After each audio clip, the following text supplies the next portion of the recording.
had enough encounters with different realms of spiritual belief and entities and things like that to know that there's more to it. So I'm still investigating. I'm still investigating. I know my truth, and I know what works, and the things that have benefited me and others. And so that's the type of things that I like to kind of, still look into. I don't think I have it all figured out. I don't think that anybody does. So it really behooves me when people write books on this stuff and they have all the details, because I've had amazing things happen. I've seen stuff that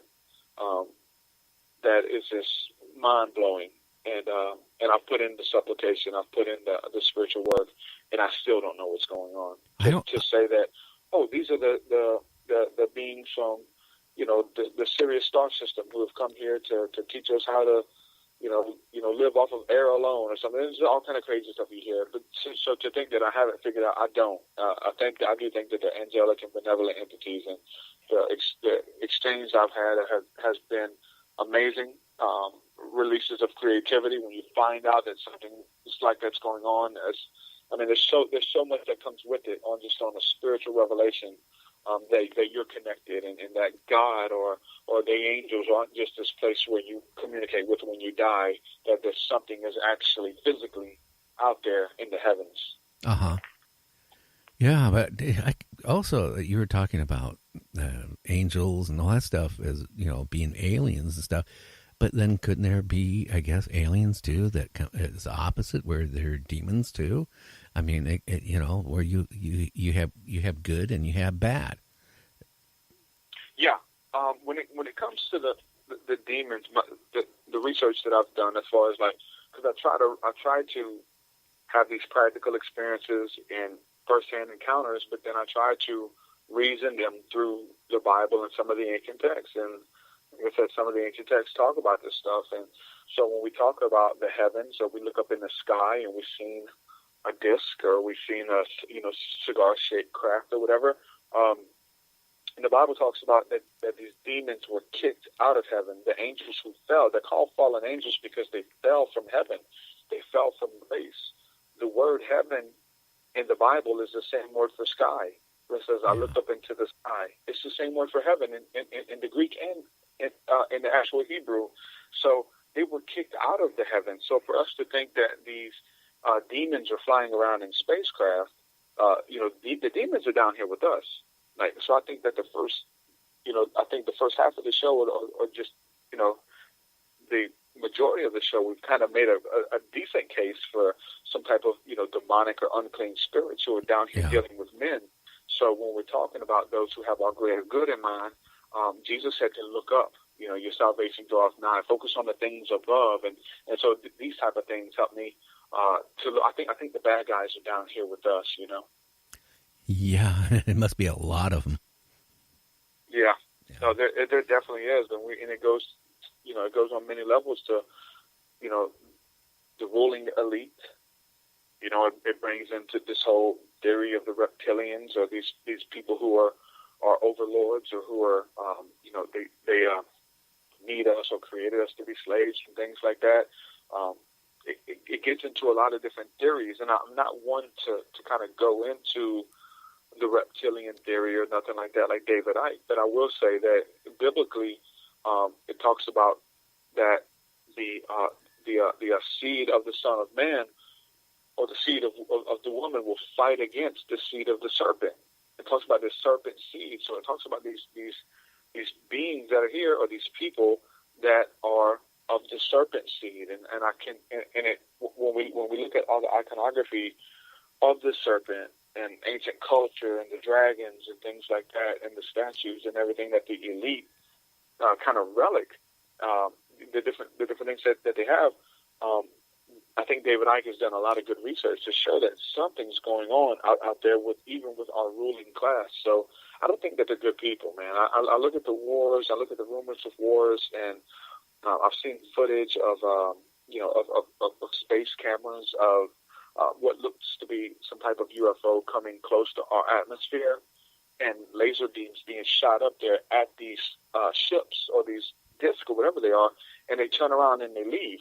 And so whoever's on the earth is shooting up beams at those ships. I think that the bad people are here. I think that the people, like the whole ruling elite, I don't think that these are good people at all. I don't think that they have our best interest in mind. I think that they have their best interest in mind. And even the people of Hollywood, they look at the regular lay people as almost just a different type of species. You know, as the different poor classes on there. I listen to these people talk. I listen to interviews, and I hear when they talk about the man who works at Jiffy Lube and the man who changes tires, and I hear them laugh and scoff, and it's like, wow. And these are even from celebrities who seem like bros. They seem like they are in touch with the culture and with the people, but there's just this disconnect, and I don't think it's good. I think that these people look down upon us. That's just the regular everyday lay people who are here that we're just either underclassed or underprivileged or whatever. They look at themselves upon this pedestal, and you can hear it, and it's nasty. It's nasty when you can hear it. Some people. Some of them don't want us around. They would probably love to see, the majority of me and you and the guy working at Jiffy Lube gone off the face of the earth. They have their own objectives. So like you're mentioning, UFOs and coming near Earth and maybe a laser beam shot them.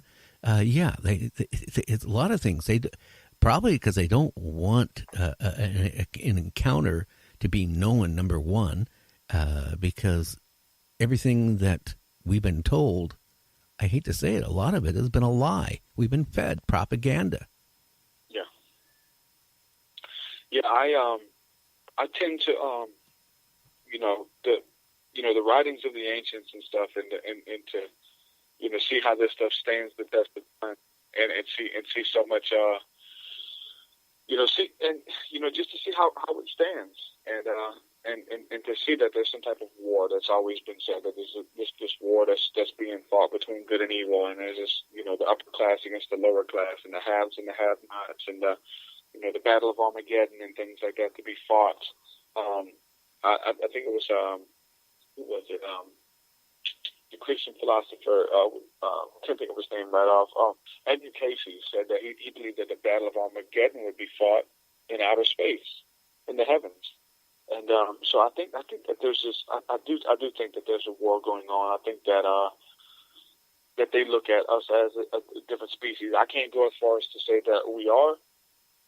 There's people who claim that as far as the whole reptilian thing, and these people who are all related to one another, the 13 bloodlines, all of that stuff. It gets into some really deep stuff. I have no proof. I haven't experienced that. So the things that I'm bringing to the table with my music and the spirituality and the UFOs and the demons and angels, like I've experienced that stuff. I feel like I can talk on it with authority. The rest of it's just theory. I really don't know. I can tell you what the text says, and I can tell you what I see, but other than that, as far as to say that this is exactly what's happening, I make sure that I don't do that. Yeah. Well, we do know something is happening. Mm-hmm. Yeah. 100%. Yeah. So what got you into making music? I've always been over infatuated with music. I mean, as a young person, it's just been a place of escape, where you can put on music and just kind of escape what was going on, and so that was something big ever since I was a kid and just a teenager and stuff like that. So really infatuated with music, and started playing in bands as a teenager and as a young adult, playing in bands, and started doing hip hop.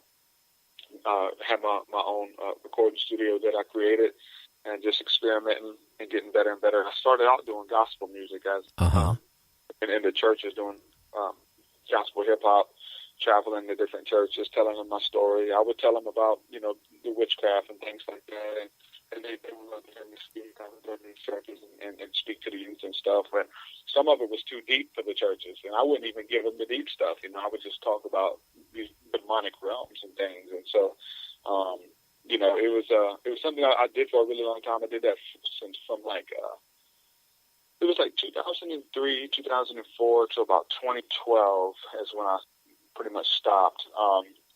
I was a Christian evangelist doing the Christian hip hop, just going to hundreds of churches over the years, and I would travel. People would have me out and book me and things like that. So, but when I started talking about politics, I started talking about the Illuminati and some of the deeper things early on.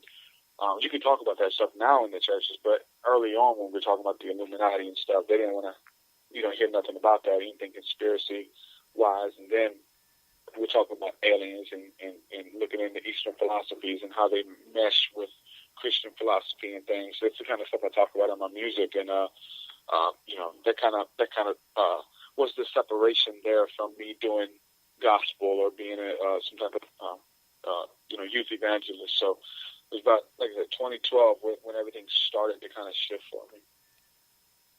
Yeah, it looks like it. How did they respond to you when you first started? Did you talk to them about UFOs and stuff like that? Did they kind of shun you and stuff like that back? Yeah, there's something that they call, and this is a phrase that people have kind of coined who've had it happen to them, but there's something that they call ghosting. It's like pretty much excommunication without saying it.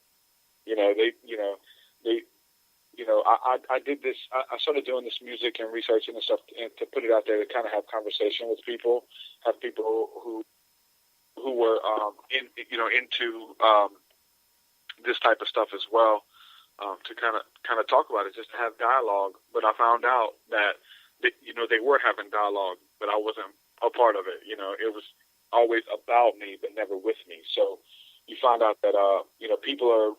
I think a lot of people are afraid of conflict, so, which, at the time I talk about it, it was kind of hard going through that. I was shunned essentially, but it was never to my face, it was always like, stay away from that guy. He's off the beaten path. He's into devil worship or whatever they wanted to call it, that type of stuff. So, they essentially demonized me or whatever, but never formally. It was all ghosting. Stay away, turn your back to him, don't answer, don't accept his phone calls, don't entertain him, don't go to his house, that kind of stuff. And so eventually they want you to get the picture versus like, hey, let's sit down and have a dialogue about it. Let's talk about this stuff you're teaching people, which when you look back on it, like I can see why they did it, you're trying to run an establishment or a church or whatever, and here you got this guy talking about the Kundalini, you're talking about Eastern mysticism, in your music and things, you're bringing something else to the table.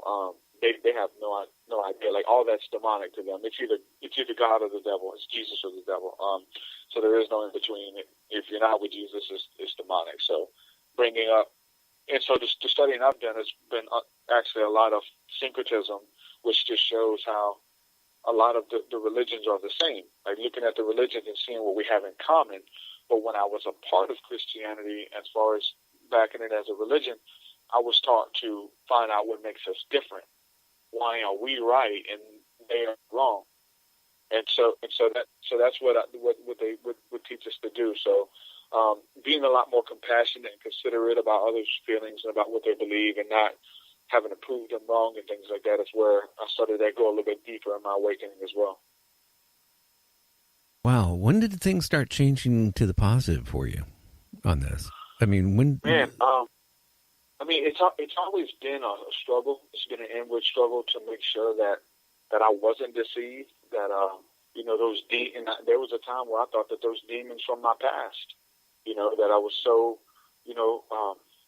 long ago rid of, had come back to visit me, 7 stronger, to ruin my ministry and this big platform that I had built within Christianity, and I ruined it all, And so there was that struggle and going back and forth, and maybe I shouldn't research this stuff. Maybe I shouldn't go back to it. And people would say that I went back to witchcraft, and I went back to devil worship, and it was insane. So to be adored by a lot of people, of pastors, and even, just all these different young people who had your music and stuff, to be adored by these people, and then for those same people to say, okay, stay away from him, now he's a devil worshiper, like, that takes a toll on you. It's hard. So I went back and forth a lot about, okay, I ended up putting up my first album that had this esoteric information in it, and just just like just a straight spiritual album.